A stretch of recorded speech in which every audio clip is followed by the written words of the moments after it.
Greetings indie warriors and welcome back to I Dream of Indie Games. I am Barely Magic Mike and I'm admitting it's been a hot second or 2 or 5 since I've covered my favorite lo-fi gaming handheld, the Playdate. Releases for the little indie handheld that could have only been ramping up over the last year or so though, showing a remarkable increase in quality and creativity. But easily the biggest news in recent times for Playdate fans is the announcement and release of Playdate Season 2. The first paid season since the Playdate originally released was Season 1 packed in all the way back in 2022. Playdate Season 2 brings back the concept of having a couple of games beamed into your device every week for one fixed price, but comes to us at a different time and in different context. Not only is Season 2 a paid proposition costing a total of $39 USD or whatever your regional equivalent is, but it's also releasing in the context of a Playdate catalog that's grown pretty robust with some great indie experiments that have been long worth a buy. So for some, the purchase of Season 2 is a given as part of their Playdate experience. For others, perhaps there's enough content on their Playdate already that they may be wondering whether, at the cost of a AA game, this is really worth their time and cash. Naturally, I was wondering the same thing, so in this video I'll be breaking down every game in Playdate Season 2 and giving you my thoughts as to whether it's worth the asking price. One note worth mentioning before I get into it. Every game available in Playdate Season 2 is available for sale on its own within the Playdate's catalog, so if you're just interested in 1 or 2 titles, there's potential for it to make sense to just go buy them. With that said, the total cost of buying all of Season 2's games on their own would be about triple the cost of the entire season, so while the value you see from each game may vary, it's worth keeping in mind that huge discount that buying the whole season at once brings you. Okay, one last thing before I get into it, I promise. I just wanted to say thank you as always for watching our honest indie gaming coverage, and if you like what we do, don't forget to subscribe to the channel and consider giving our Patreon a look, where membership can earn you Discord community access, early and ad-free upcoming shows, and a shout out at the end of each and every video we produce. That's it, let's dive into the games. Upon the purchase of Playdate Season 2, you'll get 2 games per week downloaded automatically to your device, so I'm going to cover them in order from the beginning, starting in week 1. Panic is not holding back in Season 2's opening week because with it comes the Season 2 title that's arguably got the most serious indie weight behind it. I'm speaking of Fulcrum Defender from Subset Games, creators of FTL Faster Than Light and Into the Breach. 2 legendary indie titles that to many need no introduction. Fulcrum Defender is an action arcade title that plays somewhat like a tower defense or bullet-heavy game a la Vampire Survivors, but is different enough to fit into neither category neatly. You play as a turret in the center of the screen whose aim can be rotated using the Playdate's crank. As various hostile shapes float their way toward the turret in less and less predictable patterns, you can fire a single bullet, a flurry of bullets, or a variety of obtainable weapons to keep them at bay. But be careful, bullets are far from unlimited and running out can mean waiting out a hefty cooldown as they regenerate. On the flip side, upgrades you obtain as you progress can not only grant you additional firepower, but perks like splitting your shots into 2 separate bullets or emitting a flurry of smaller bullets whenever you run out of ammo. Fulcrum Defender hides some great depth in its small, easy-to-digest format, as one might expect from the creators of such incredible strategy titles, and is a great way to kick this collection off. The other game you'll be receiving in week 1 is totally different, but in my opinion, no less noteworthy and potentially the game from Season 2 I spent the most time with. This is Dig Dino, an archaeological mix of roguelite and idle game that will have you working your way through multiple dig sites to uncover a wide variety of treasures and fossils. Digging isn't just a matter of hovering your cursor over some dirt and pressing a button though. You'll need your shovel to dig deeper of course, but you'll also need a drill to break up rocks and crystals that get in your way, or a sensor that allows you to sense treasures in the topmost layer of soil. You'll only have a set amount of energy each day that ticks down every time you dig, break up a rock, use your sensor, and so on, so optimizing your path through each dig site is essential for making the most out of each run. As the run ends, the total value of everything you found is tabulated, and you can use earned funds to upgrade your shovel to dig deeper and more efficiently, increase the area of your sensor, etc. While the core gameplay loop of digging and upgrading your tools is the main appeal of Dig Dino, the cute characters and charming aesthetics surrounding it are the icing on top. This is one of my favorite titles not only of Season 2, but that I've played on the Playdate so far, period. I know I said there are only 2 titles you get each week as part of Playdate Season 2, but week 1 comes with an extra surprise in the form of Blippo Plus, a game that's, well, Not technically a game in the traditional sense, but something you'll want to pay attention to regardless. Blippo Plus is an indescribably strange experience that plays out much like browsing the TV guide of an alien civilization. It's composed of an impressively wide variety of live-action programming that can be cycled between using the Playdate's crank, and includes everything from psychic weather to a station of non-stop party music to my personal favorite, tantric computing, where a variety of computer hardware will be gently caressed. It is all unapologetically strange, but its commitment to this strangeness is so admirable that you can't help but smile all the way through. And though it won't take too long to run out of content once you first boot it up, Blippo Plus will automatically cycle through 11 different weeks of unique content as time goes on, which makes it a fantastic Season 2 companion that will continue delivering new content even once the season itself ends. Moving on to our first title in Week 2's batch, this is Wheelsprung, a game that most reminded me of Ubisoft's Trials series, albeit with a bike that's much more bizarrely springy here. You'll go through a variety of discrete levels trying to keep control of your physics-driven bike, often having to change direction or navigate your wheels in a particular way to collect every nut needed to unlock the finish line. After a very strong Week 1, Wheelsprung is a relatively safer progression of Season 2 and has some appreciably quirky level design, but nothing that really screams Playdate to me in terms of its concept. It's a pretty good time if you have the patience to acclimate to some finicky controls that are more a feature than a bug, but it didn't click with me enough to want to spend a ton of time with it. Continuing the theme of each week's games being very different from one another, the Whiteout is a story-driven point-and-click adventure where you take direct control of a lone wanderer making his way through a snowed-out landscape in an effort to survive.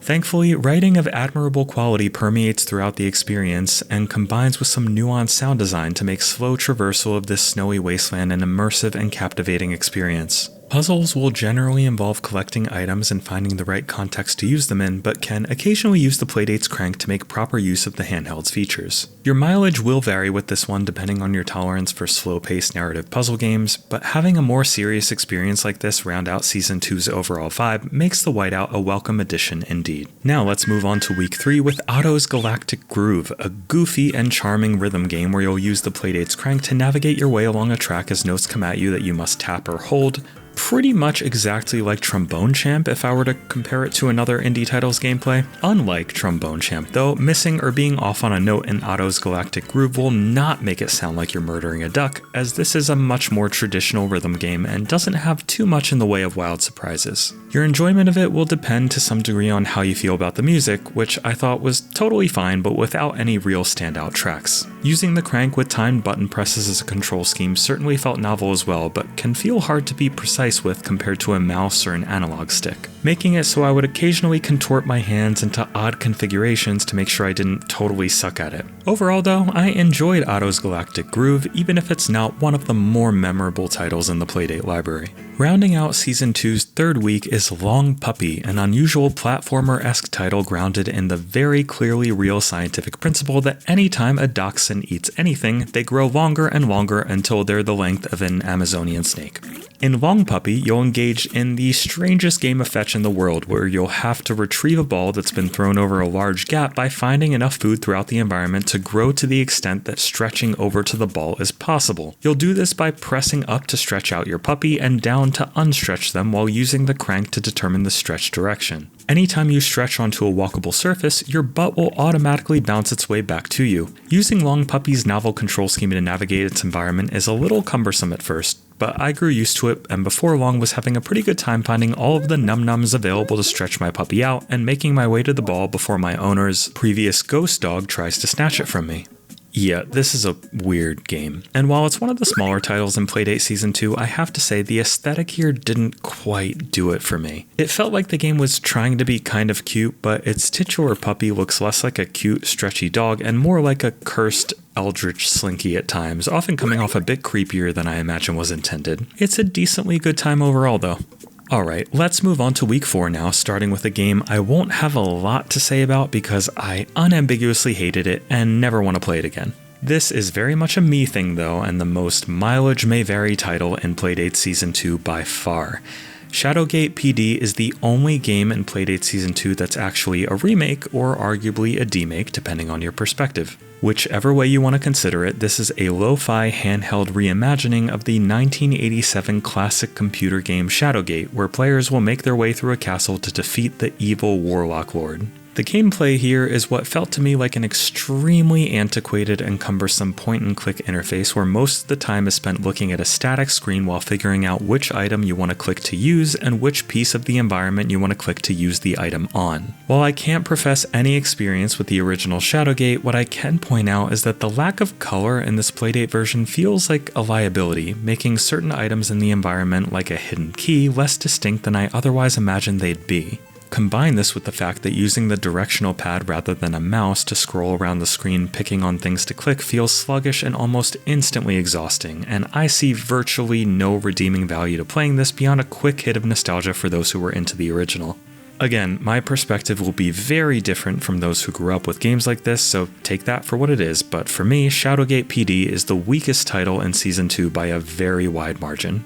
Thankfully, Week 4's other release, CatchaDiablos, is decently stronger if still one of the weaker titles in the season overall. This feels ostensibly like a mix between Vampire Survivors and Pokemon, where you'll make your way through each level capturing as many little Diablos as you can by circling your way around them with the crank. The crank dictates all of your movement, and this is both part of what makes the game unique and part of what makes it mildly infuriating. While I like the idea of having to circle the crank around an enemy to capture them in a creature collector format, the fact that you can't really move in any way other than the arc of the circle that your crank controls makes precise movement really frustrating and hard to get used to. I appreciate what was attempted here, but CatchaDiablos manages to just be a slightly brighter entry in an otherwise pretty rough week for Playdate Season 2. On that note, let's move on to Week 5, where things are immediately looking better with Tiny Turnip. I could never have imagined that a Metroidvania of all things could work on Playdate with the limited control scheme it entails, but Tiny Turnip is here to prove me wrong.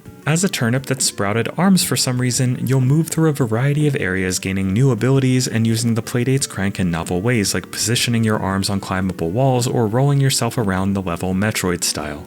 While the relatively basic level layouts and lack of precise climbing controls can be a little frustrating at times, Tiny Turnip overwhelmingly manages to make the most of its minimalist, compact form to be one of the most novel uses of the Playdate I've seen yet, and easily cements itself as one of the most interesting titles in Season 2. Also coming your way in Week 5 is yet another point-and-click title, albeit a short and goofy one more in the vein of 90s classics like Sam & Max. You play as Chance, the luckiest dog in the world, despite that the game opens to him both getting a flat tire and falling down a manhole. Luck doesn't quite mean what it used to, I guess. Nothing about Chance's lucky escape is doing anything especially new with the point-and-click genre beyond occasional and sometimes confusing use of the crank.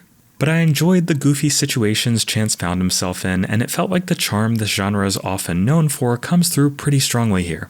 It's also worth noting that if this is one of few games that interests you in Playdate Season 2, it's also the cheapest one to buy standalone at only $3, so maybe worth a consideration if you're not interested in biting on the full season. At last, we are in Week 6, the final week that you'll get new games as part of Season 2, and thankfully it's a very strong one. Let's talk about Black Hole Havoc first, which is a unique twist on an arcade puzzle game. In each level of the story, you have some black holes to get rid of, and the only way to do so is to shoot black holes spinning the other direction at them to cancel them out, because science. You'll use the A button to prime the size of a black hole to whatever you want it to be, and how well you do with each shot depends not only if you hit the target black hole, but if you hit it with another black hole that is of the same size. Get the sizing wrong and you'll take a hit to your health. And don't forget to avoid space tourists floating out there, because if they get sucked into a black hole, you'll lose the level and probably some self-respect along with it. Black Hole Havoc is a pretty simple game, but original enough in concept that it's a good time for any fans of unique arcade titles. Last and definitely not least is Taria Como, a really unique puzzle platformer that's one of the most interesting uses of the Playdate's control scheme that I've seen. Taria Como is a side-scroller where you'll run and jump, which is obviously not very unique in its own right, but also use a robot to latch onto surfaces and create a rope that lets you grapple and swing around the environment, as well as use the crank to reel it in and out.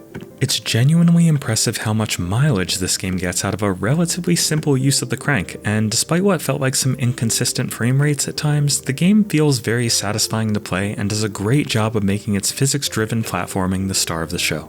Between this and Black Hole Havoc, Playdate Season 2 had a great final week that included some of the most memorable games I've seen on the device.